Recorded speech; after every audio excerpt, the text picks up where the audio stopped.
કૃષ્ણ બધાને। આજે આપણે બનાવીશું બાજરીના લોટમાંથી વડા બનાવીશું અને આ વડા એકદમ સરસ। અત્યારે જો તમે શિયાળાની સિઝન ચાલી રહી છે અને આ સિઝનમાં અત્યારે લીલું લસણ અને લીલી મેથી બહુ મળે છે, તો એનો ઉપયોગ કરી અને આ રીતે બાજરી બી અત્યારે શિયાળામાં બહુ ખવાતી હોય, તો આ રેસીપી અત્યારે શિયાળામાં બહુ સરસ લાગે છે। તો જરૂરથી ટ્રાય કરજો અને મારી ચેનલ વિધિ કિચનને જરૂરથી સબસ્ક્રાઈબ કરજો અને વિડીયો જોયા પછી જરૂરથી લાઈક કરવાનું ભૂલશો નહીં। તો આપણે આ મારા બાજરીના લોટના વડા સરસ તૈયાર થઈ ગયા છે। આ વડા લગભગ આપણે સાતમ આઠમમાં ખાતા હોઈએ છીએ, પણ અત્યારે લીલું લસણ બહુ મળે છે અને મેથી બહુ મળે છે, એના ઉપયોગ કરી અને મેં અત્યારે આ બાજરીના લોટના વડા તૈયાર કરી દીધા છે। તો બહુ જ સરસ એકદમ પોચા અને સોફ્ટ આ વડા તૈયાર થઈ જાય છે। ત્યાર પછી સામગ્રી જોઈ લઈએ। મેથી લીધી છે, લીલું લસણ છે, બાજરીનો લોટ છે, અજમો છે, તલ છે, 1 ચમચી ચોખાનો લોટ લીધો છે, આ છે બેકિંગ સોડા છે, 3 મરચાં છે અને દહીં છે। બસ આટલી વસ્તુથી આપણે સરસ વડા બનાવવાના છે। તો આ તિરુપતિ કપાસિયા તેલ લીધું છે મેં, 1 લીટર તેલ આવે છે એ રિફાઇન તેલ લીધું છે અને આમાંથી કોઈ પણ રેસીપી તમે બનાવો તો લાંબા ટાઈમ સુધી એકદમ સરસ સારી રહે છે અને તે એકદમ તમે તળશો તો તમારા હાથમાં જરા બી તેલ ચોંટશે નહીં। તો બહુ સરસ તેલ આવે છે, જરૂરથી ટ્રાય કરજો। તો આટલી આ વડાની સામગ્રી છે આપણી। તો આ રીતે અમે લોકો મકાઈનું તેલ ખાઈએ છીએ, પણ આ વખતે મારે વડા બનાવવા હતા તો મેં વિચાર્યું કે આ વખતે કપાસિયા તેલ જ આપણે બનાવી અને જોઈએ કે કેવું થાય છે। લગભગ અમે તો કપાસિયાનું તેલ નથી ખાતા। તો હવે આપણે રેસીપી પર ધ્યાન દઈએ।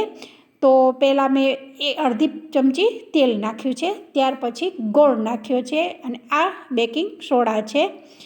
તો આને બેકિંગ સોડા ના હોય તો એની જગ્યાએ તમે ઈનો બી લઈ શકો છો। તો આપણે આ 3 થી 4 વસ્તુને મેં ઉપરથી 1 ચમચો દહીં નાખ્યું છે। આ 3-4 વસ્તુને આપણે સરસ એકદમ ફેટી લેવાની છે। જો ફેટશો તો આ વડાનો ટેસ્ટ બી બહુ સરસ આવશે અને બીજી વસ્તુ કે એકદમ જે આપણે બેકિંગ સોડા નાખ્યો છે એનાથી ફેટવાથી એકદમ અંદરથી સોફ્ટ અને પોચા અને ફૂલેલા વડા બનશે। તો આ જરૂરથી પ્રોસેસ કરજો। યુટ્યુબમાં આ રીતે વડા તમને કોઈ બનાવતા શીખવાડશે નહીં, એટલે સ્કીપ કર્યા વગર વ્યુઅર્સ જે તમે વિડીયો જોતા હો એ એન્ડ તક વિડીયો જોશો તો જ તમને ખબર પડશે। અને આ એક બેટર બનાવવાની અલગ પદ્ધતિ છે વડા બનાવવામાં। ત્યાર પછી મેં આ રીતે અજમાને મસળી અને નાખી દીધો છે। જો મસળીને નાખશો તો એની ફ્લેવર બહુ સરસ આવે છે। ત્યાર પછી લીલા મરચાં નાખ્યા છે, લીલા મરચાંને થોડા ખાંડી નાખ્યા હતા। 1 ચમચી મેં તલ નાખ્યા છે અને 1 ચમચી જેટલા રહેવા દીધા છે। ત્યાર પછી થોડું મીઠું નાખ્યું છે, પછી થોડું મરચું નાખ્યું છે, હળદર નાખી છે અને ધાણા જીરું નાખ્યું છે અને ત્યાર પછી આ લીલો જે મેથી ધોઈ અને રાખી છે એ બી નાખી દીધી છે અને લીલું લસણ નાખ્યું છે। આ બધી વસ્તુ ધોયેલી છે, એકદમ ચોખ્ખી છે અને થોડુંક પાણી રહી જાય તો એ કંઈ વાંધો નહીં। ત્યાર પછી બાજરીનો લોટ અને ચોખાનો લોટ, જો ચોખાનો લોટ ના હોય તો તમે ચણાનો લોટ બી 1 ચમચી લઈ શકો છો આ વડામાં।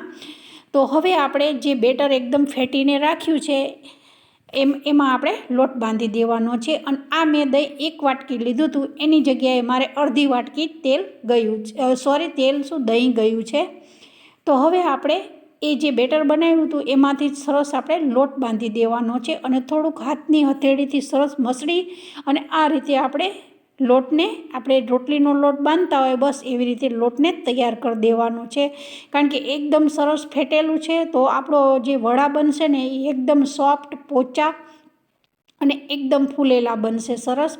ત્યાર પછી મેં થોડુંક ઉપરથી મોણ નાખવા માટે મેં હજુ અડધી ચમચી તેલ નાખ્યું છે। તો હવે આપણો આ લોટ સરસ બંધાઈ ગયો છે, એકદમ તમે જોઈ શકો છો આસાનીથી। તમે જો બેટર સરસ પહેલાં બનાવ્યું હશે ને તો તમારો લોટ ઢીલો નહીં થાય। આપણે રોટલીનો લોટ બનાવતા હોય અથવા બાજરીનો લોટ આપણે જે રોટલા કરતા હોય બસ એ જ ટાઈપનો મારો આ લોટ થયો છે। તો હવે આપણે એના પીસ પાડી દેવાના છે।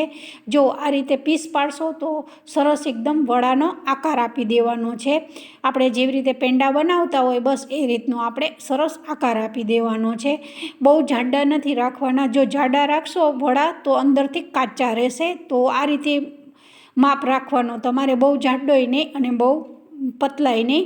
અને ઉપરથી થોડુંક તેલ લગાવવાનું છે. તેલ લગાવશો તો સરસ તલ છે એ બધા ચોંટી જશે એકદમ. એટલે જ્યારે આપણે તળીએ ત્યારે નતર તેલ નહીં લગાવો તો બધું તેલ તમારું બગડશે. ઉપર તળતી વખતે બધા તલ છે એ છૂટા પડી જાય છે. તો આ રીતે મેં બધું સરસ તૈયાર કરી અને સાઈડમાં મૂકી દીધું છે. અને સાઈડમાં મેં ધીમો ગેસ રાખી અને તેલ બી ચાલુ કરી દીધું છે. પહેલાં મેં ફાસ્ટ ગેસ રાખ્યો તો 2 મિનિટ અને પછી મેં ગેસને એકદમ ધીમો કરી નાખ્યો છે. જો આ રીતે ધીમી આંચ ઉપર જ આપણે સરસ વડાને તળવાના છે. ધીમા તાપે એકદમ સરસ 2 થી 3 તમે જેટલું તેલ નાખ્યું હોય એ પ્રમાણે 2 થી 3 કે 4 વડા નાખી અને આપણે આ રીતે 2 મિનિટ થવા દેવાનું છે. 2 મિનિટ થઈ જાય પછી એને ઉથલાવી દેવાના છે. જો આ રીતે ઉથલાવી દેશો તો બેય બાજુથી સરસ એકદમ શેકાઈ જશે. અને આ વડાને તમારે ગોળ નાખ્યો છે એટલે થોડાક તો લાલાશ થઈ જશે. એટલે કંઈ ગભરાવાનું નહીં કે વડા એકદમ દાજી ગયા, પણ દાજ્યા ના કહેવાય. આ વડા આ જ ટાઈપના અને આ જ કલરના વડા બને છે.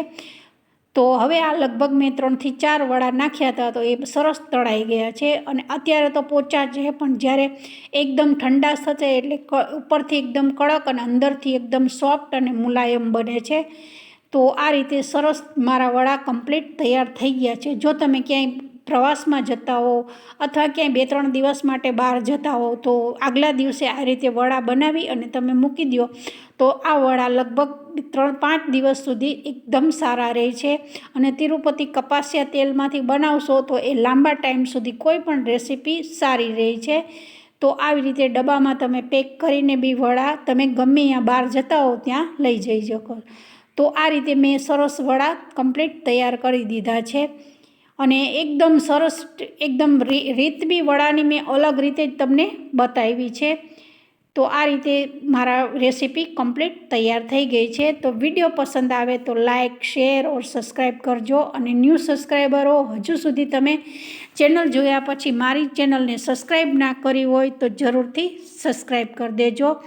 તો આવી નવી રેસીપી તમારે જોવા માટે જો તમે મારી ચેનલને સબસ્ક્રાઈબ કરેલી હશે તો હું ન્યૂ એકદમ ને સરસ રેસીપી હું અપલોડ કરું છું તો તમે જોઈ શકો, બનાવી શકો. તો બધાને જય શ્રી કૃષ્ણ.